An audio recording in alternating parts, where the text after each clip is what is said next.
함께 합독해서 한번 읽도록 하겠습니다. 이스라엘 자손이 여호와의 목전에 악을 행하여 자기들의 하나님 여호와를 잊어버리고 바알들과 아세라들을 섬긴지라. 여호와께서 이스라엘에게 진노하사 그들을 메소포다미아 왕 구산 리사다임 손에 파셨으므로 이스라엘 자손이 구산 리사다임을 8년 동안 섬겼더니 이스라엘이 여호와께 부르짖음에 여호와께서 이스라엘 자손을 위하여 한 구원자를 세워 그들을 구원하게 하시니 그는 곧 갈렙의 아우 그나스의 아들 온니엘이라. 여호와의 영이 그에게 임하셨으므로 그가 이스라엘의 사사가 되어 나가서 싸울 때에 여호와께서 메소포타미아 왕 구산 리사다임을 그의 손에 넘겨 주심에 온니엘의 손이 구산 리사다임을 이기니라. 그 땅이 평온한 지 40년에 그나스의 아들 온니엘이 죽었더라. 아멘. 자, 한번 다시 한번 고백해 볼까요? 오늘도 은혜 많이 받읍시다.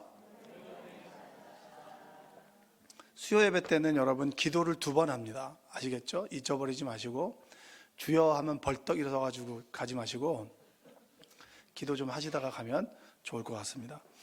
자, 사사기에 대한 이야기를 좀 나누려고 합니다. 사사기에 대한 이야기를 나누는데 지지난주까지는 기적의 마중물, 우리의 기적이 언제부터 일어나는 것인가, 우리가 무력할 때 그리고 우리가 사랑할 때 여러 가지를 제가 말씀을 드렸습니다.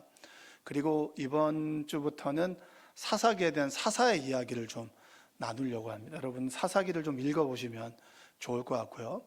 사사기를 통해서 오늘 좀 은혜를 많이 받으셨으면 좋겠습니다.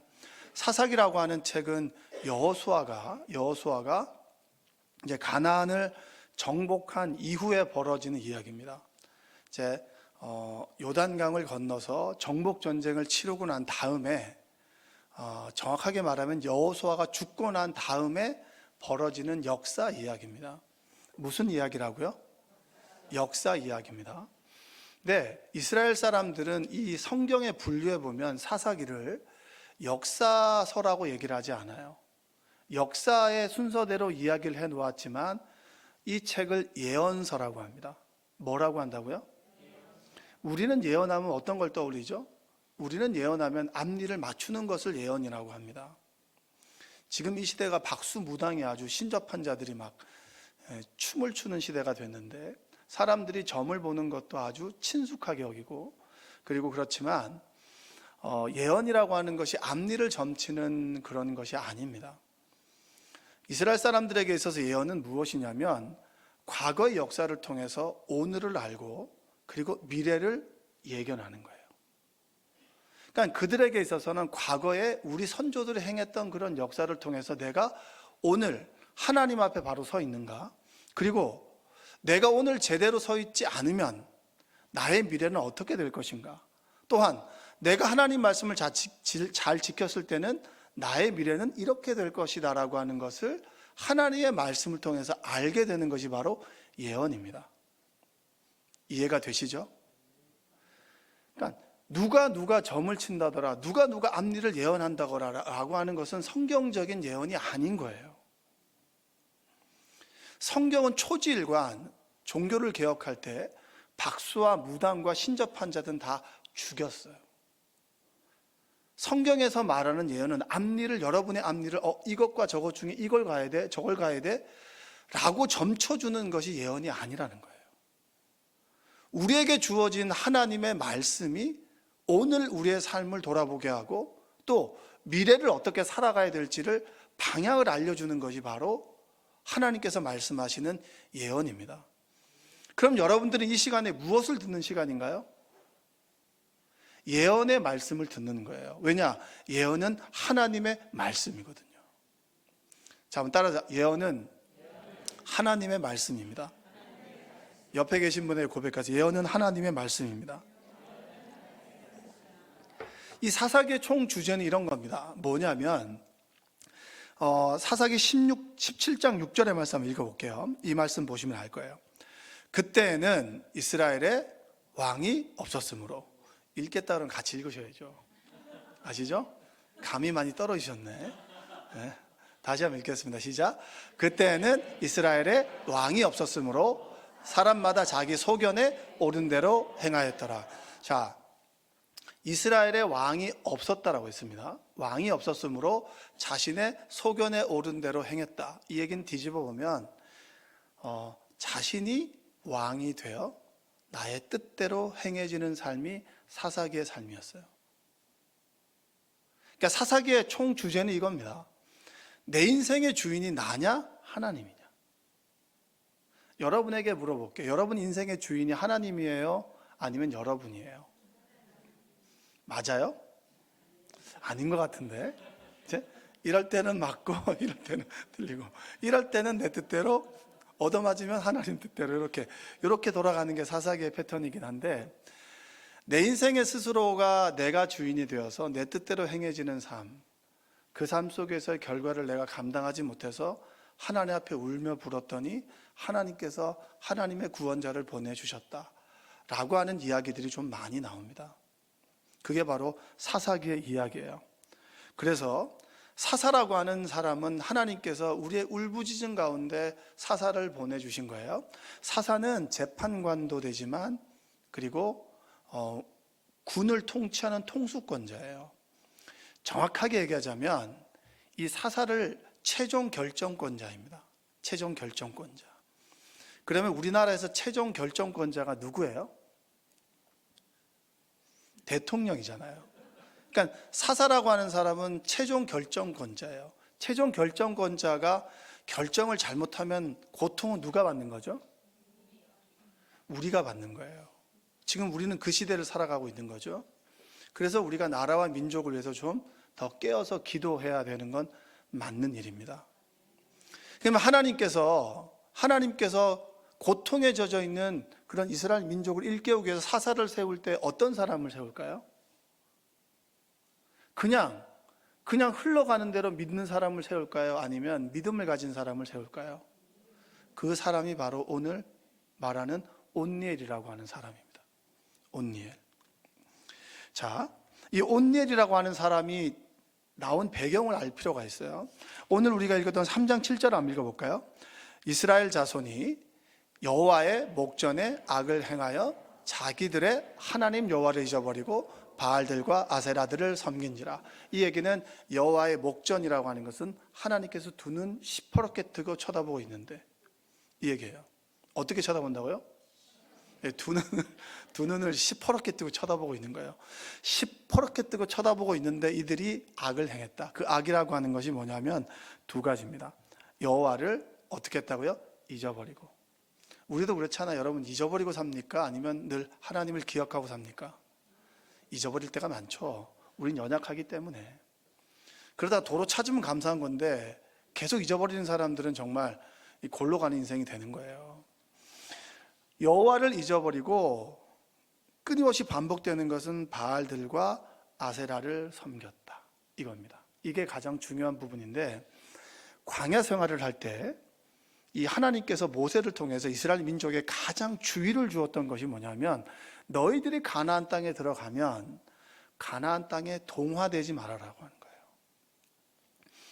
가나안 사람들이 믿는 하나님을 믿지 말고, 그리고 가나안 사람들이 사는 대로 살지 말고, 가나안 사람들이 생각하는 대로 생각하지 말고, 가나안 사람들이 바라보는 대로 바라보지 말고, 너희들은 하나님의 말씀을 쫓아 살아가고 하나님을 예배하는 자로 살아가라, 이렇게 끊임없이 얘기를 하는데, 이들이 요단 동편을 점령하고 모압 땅에서 정말 샘플을 하나 얻게 돼요. 그게 뭐냐면 민수기 25장입니다. 25장 1절과 3절 한번 읽어볼게요. 이 내용입니다. 이스라엘이 시딤에 머물러 있더니 그 백성이 모압 여자들과 음행하기를 시작하니라. 그 여자들이 자기 신들에게 제사할 때 이스라엘 백성을 청하며 백성이 먹고 그들의 신들에게 절함으로 이스라엘이 바알볼에게 가담한지라 여호와께서 이스라엘에게 진노하시니라. 목을 매달아다요, 그들을 죽입니다. 너무나 잔혹하게 하나님께서 음행이 뭐냐면 쉽게 말하면 이거예요. 모압의 여자와 그리고 이스라엘 남자들이 결혼을 합니다. 결혼을 한 게 왜 나쁘냐면, 결혼을 하는 그 즉시 여러분도 아시겠지만 부인이 믿고 남자가 믿지 않으면 남자가 따라오나요? 부인이 따라가나요? 남자가 대부분 따라가더라고요. 근데 그렇지 않은 사람도 물론 있겠지만 대부분 남자들이 여자를 따라갑니다.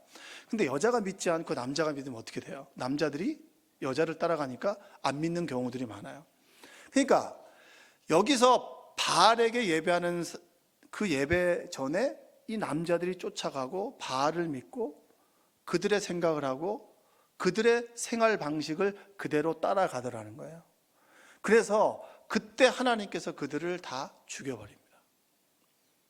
샘플로 삼는 거죠. 자, 너희들은 지금 광야에서조차 이렇게 생활하는데 가나안 땅에 들어가면 어떻게 되겠냐?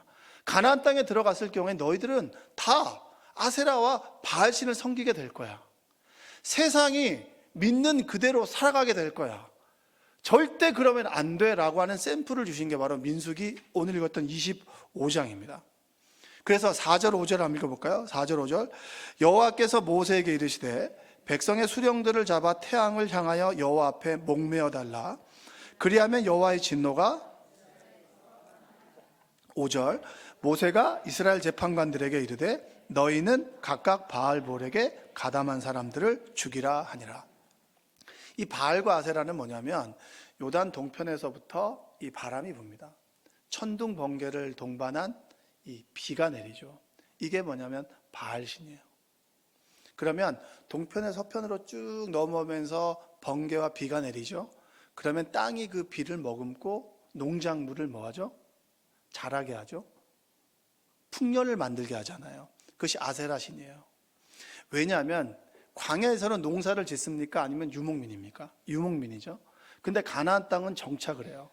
정착을 하게 되는 그 순간에 사람들은 뭘 하게 됩니까? 쌓아놓는 거예요. 쌓아놓는 거죠. 오늘 이제 아침에 일어났더니 새벽 기도를 오는데 갑자기 난리가 난 거예요.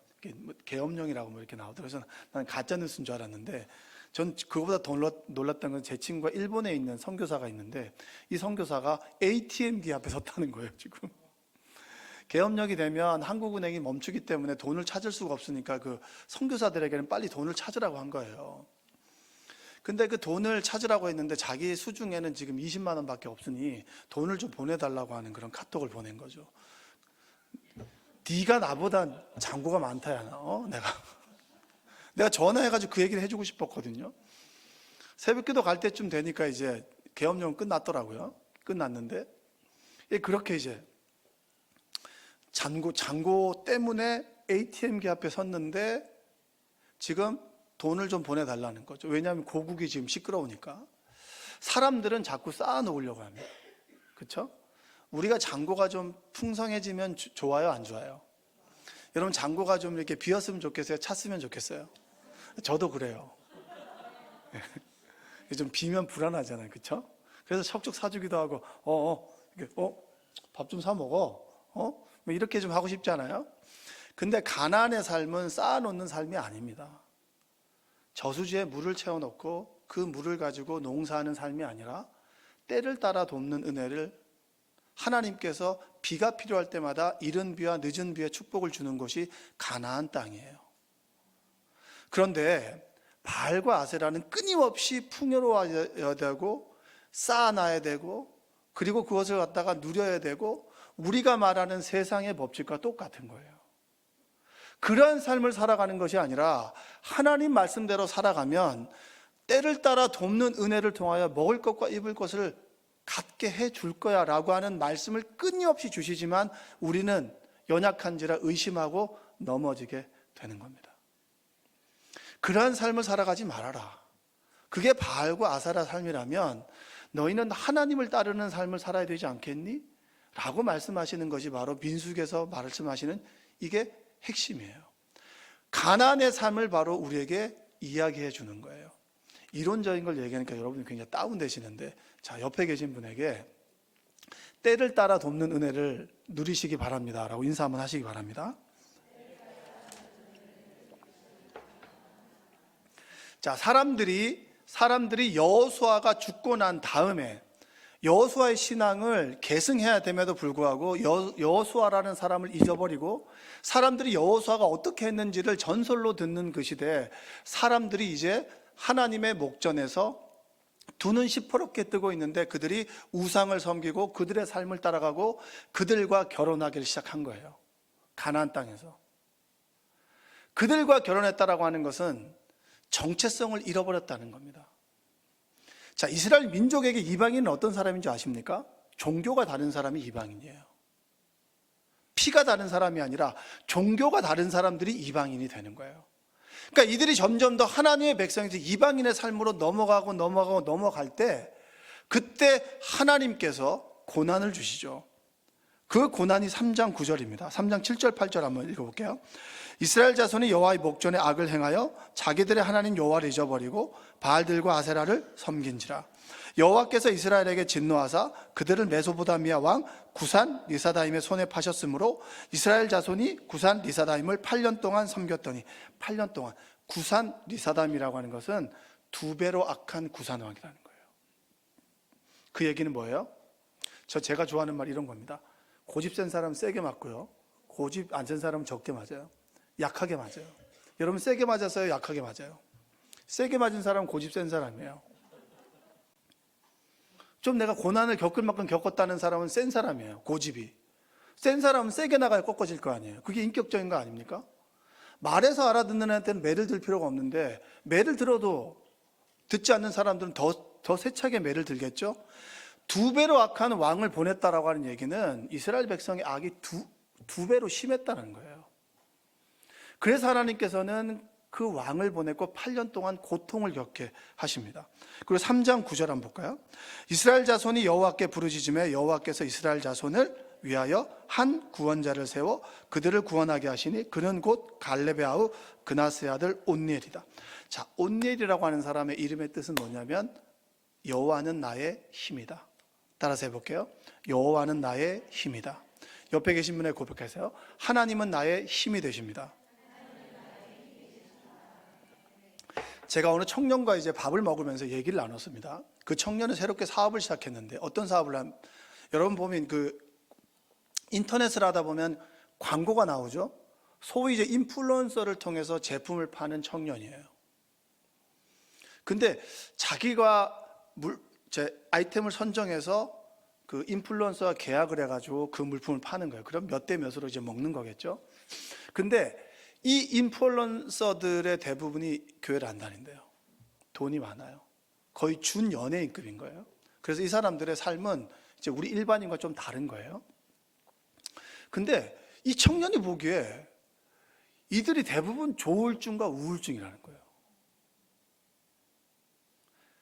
한 예를 들어서 얘기해 주는데 자기가 이 아이템을 가지고 이제 인플루언서와 계약을 해가지고 이제 팔려고 했는데 같이 일하는 동료가 이 아이템을 내가 너무나 하고 싶다고. 그래서 그 아이템을 나한테 넘겨주면 안 되겠냐고. 넘겨줬어요. 대박이 난 거예요. 그러니까 억 단위의 수입을 이 사람이 얻은 거죠.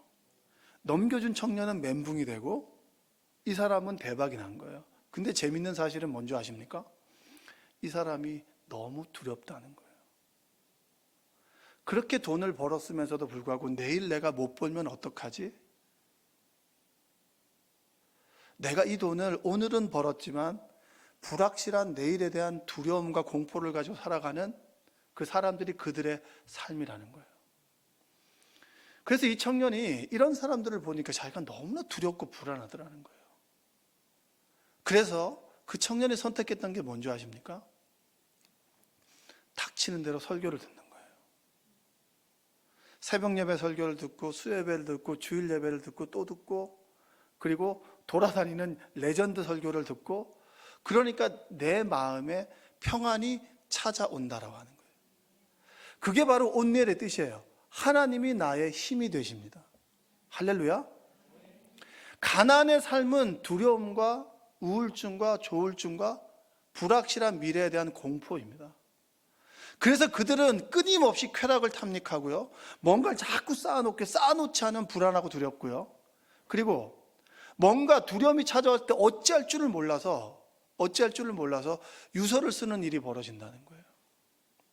그게 바로 우리가 세상을 쫓아가는 삶이에요. 돈만 많으면 되지. 명예만 있으면 되지.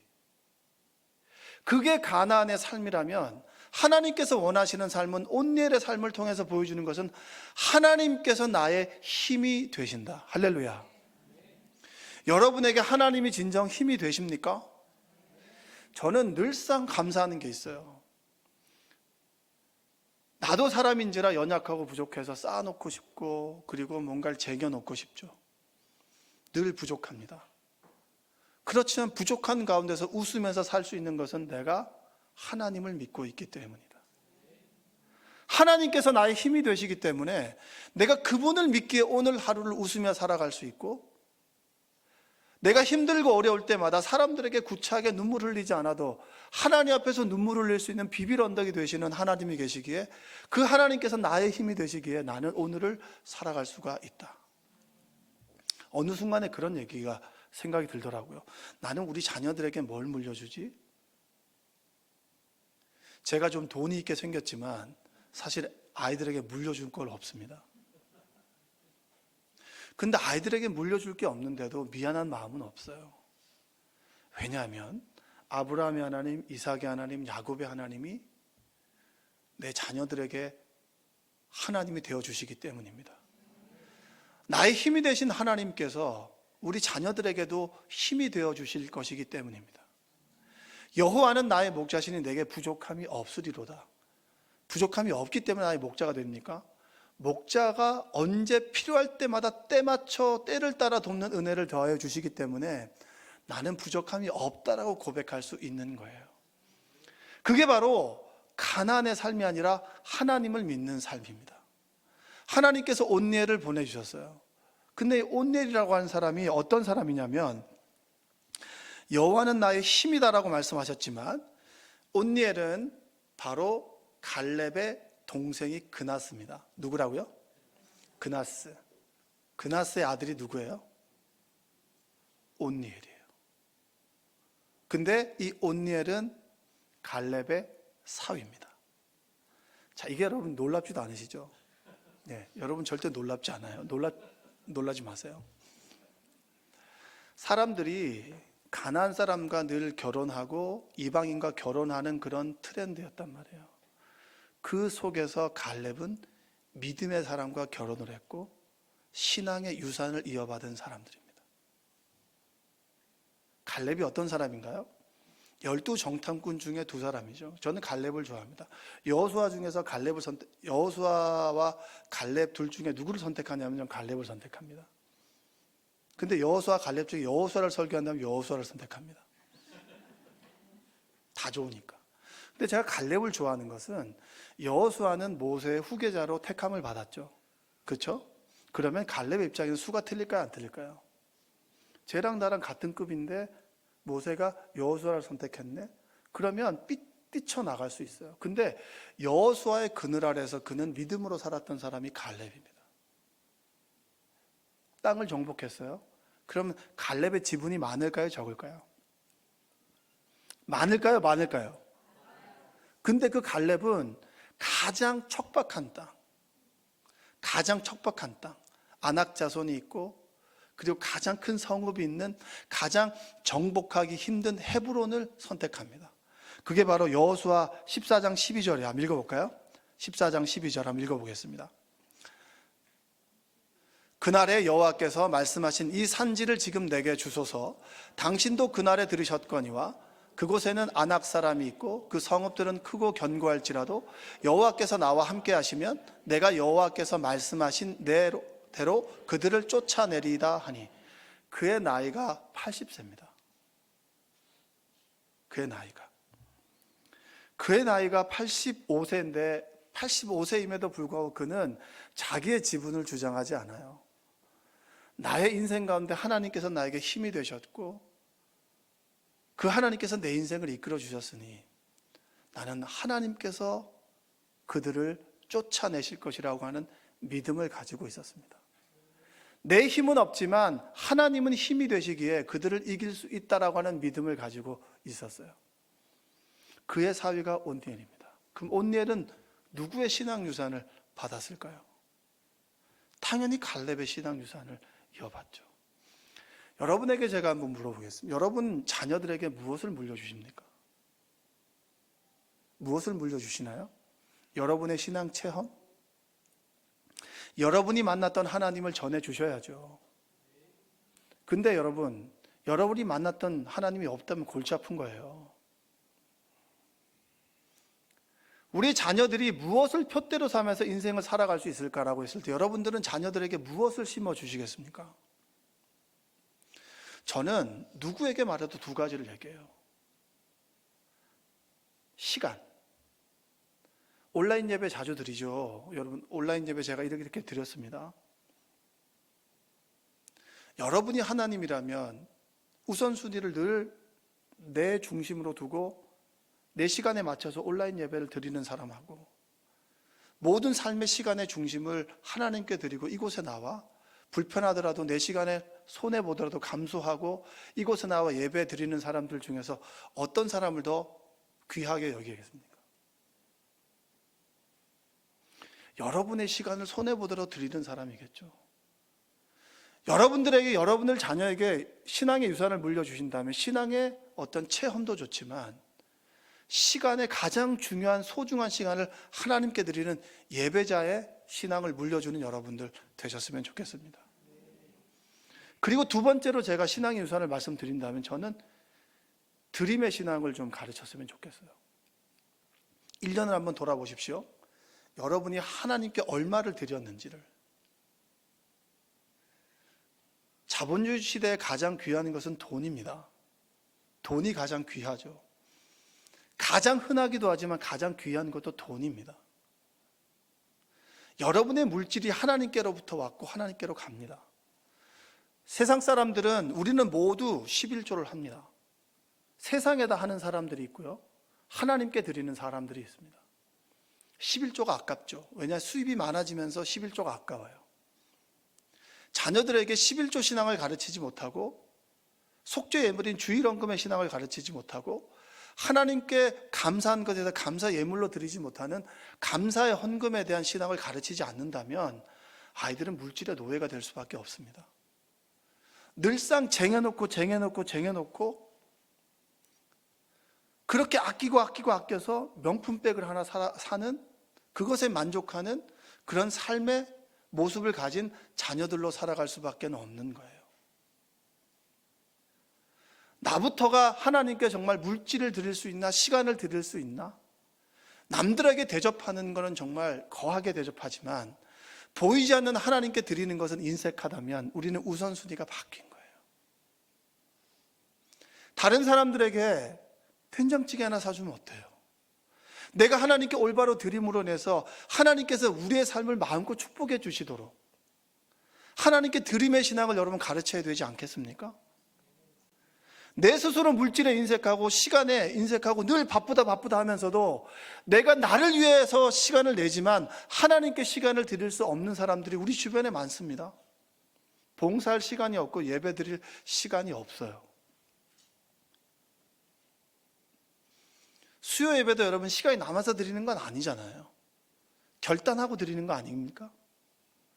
무언가 하나님의 은혜를 받고자 이 시간을 소중히 드림으로 그 시간의 대가로 하나님께 은혜를 받는 거예요.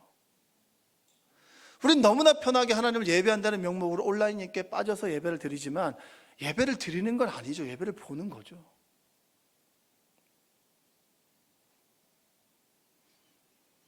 갈렙으로부터 온니엘은 이런 신앙들의 신앙의 유산을 받았습니다.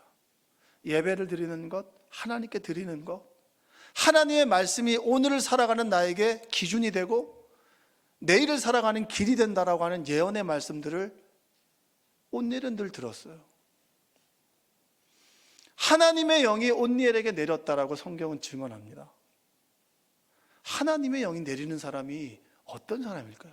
수많은 믿는 사람들 중에서 대부분의 사람들이 이방인과 결혼하고 그들의 삶을 따라가고 세계관을 따라갈 때, 그들의 종교를 따라가고 풍요로움을 따라가고 무조건 채워 나올 때 온니엘은 하나님의 말씀을 따라가고 하나님께서 나의 힘이 되십니다라는 고백했던 사람이에요. 하나님께서는 그에게 영을 부어주셔서 그를 통하여 외세를 물리칠 수 있는 기적을 베푼 것이죠. 하나님의 기적은 은혜로 주어지는 것입니다. 어떤 분에게는 큰 기적이 일어나고요, 어떤 분에게는 긴가민가하는 기적이 일어나요. 그 차이는 무엇일까요? 누구 앞에서는 홍해가 갈라지지만 어떤 사람 앞에서는 홍해 앞에 넘어지는 사람도 있는 거예요. 무엇의 차이일까요? 믿음의 차이 아니겠습니까? 히브리서 11장 5절에서는 이런 말씀, 믿음으로 에녹은 죽음을 보지 않고 옮겨졌으니 그는 옮겨지기 전에 하나님을 기쁘시게 하는 자라 하는 증거를 받았느니라. 에녹이라고 하는 사람이 있습니다. 에녹이라는 사람은 아담의 7대 손이에요.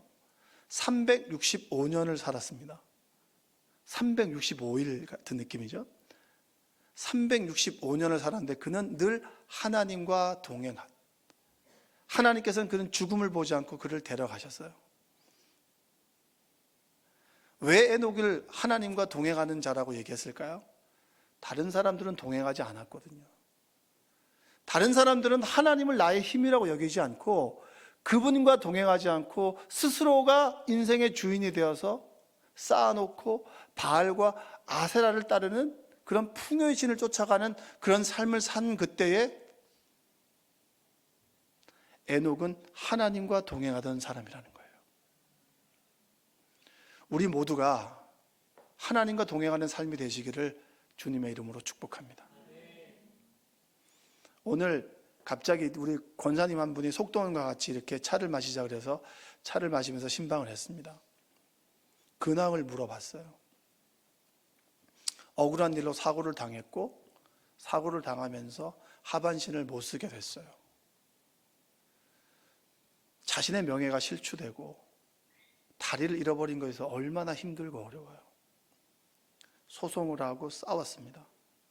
세상 사람들은 별로 치부하지도 않는 것에 대해서 대수롭지도 않게 여기죠.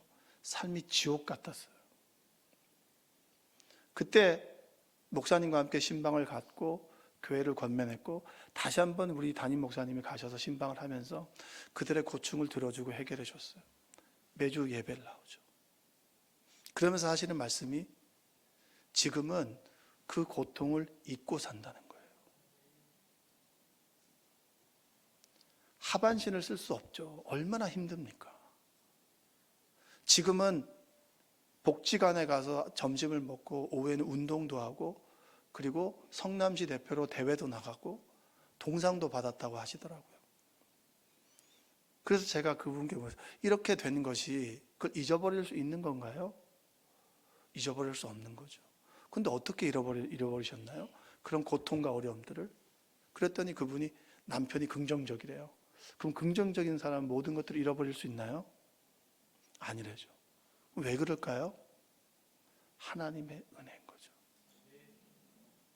그분은 하나님이 나의 힘이 되신다라고 하는 것을 그대로 살아가지만 그걸 고백하지 못했던 분이에요. 세상 사람들은 세상을 쫓아 살아갑니다. 우리는 세상 속에 있지만 하나님의 말씀을 쫓아가는 사람들이 온니엘과 같은 우리입니다. 하나님께서는 그를 통해서 이스라엘을 구원하십니다. 왜 이 시대에 지금 이 순간에 하나님께서 온니엘의 말씀을 하실까요? 오늘 하루를 살아가면서 하나님께서 나의 힘이 되시느냐? 아니면 내가 내 인생의 주인이 되느냐?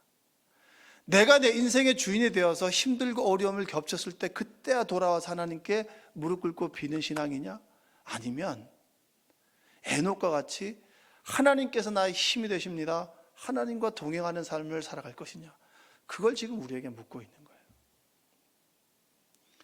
하나님이 여러분과 저에게 힘이 되시고 불확실한 미래가 우리에게 공포와 두려움을 줄지라도 하나님께서 나의 힘이 되심으로 그분께서 주시는 평안함과 기쁨이 여러분에게 있기를, 저에게 있기를 주님의 이름으로 축복합니다.